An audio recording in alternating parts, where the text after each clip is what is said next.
Une ambiance bon enfant, une centaine de fidèles pour une cérémonie pas comme les autres. Nous sommes à Tizi Ouzou, fief de la Kabylie. Filmé en caméra amateur, ce jeune musulman va se convertir. Par cet acte, j'offre mes épaules à la chrétienté.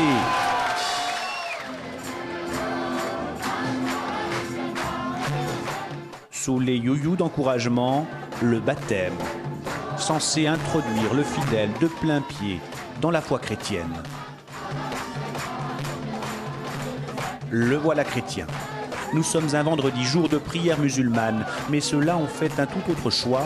Ils ont adhéré au mouvement chrétien le plus actif à travers le monde, les évangélistes. Ici, la communauté revendique un nombre important de conversions et assume le prosélytisme. D'Algériens musulmans convertis devenant chrétiens. Il y en a beaucoup ? Énormément, pas beaucoup, énormément. Il y a eu 50 mosquées à Tizi Ouzou et 20 mosquées à Béjaïa qui ont été vidées à cause des conversions. Moi, ça me réjouit. Un nombre de conversions difficile à évaluer, mais un phénomène assez important pour que l'État réagisse par une loi qui régit le culte non musulman de façon très stricte et réprime le prosélytisme. Résultat, 13 temples, dont celui-ci, ont été suspendus par les autorités en attendant de recevoir un certificat de conformité pour l'exercice de leur culte.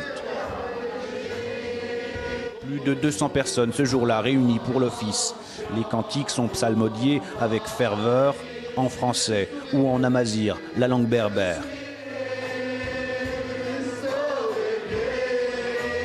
Malgré l'interdiction, le pasteur Tariq nous explique pourquoi il tient à célébrer son culte, quitte à être hors la loi. Ça date quand même des années 96, 97, et dire comme ça à des familles, à des vieilles, à des hommes âgés ou à des jeunes que voilà, tout va s'arrêter, tout s'écroule comme ça d'un coup, c'est un petit peu difficile. Donc nous, on temporise. Nous respectons l'État.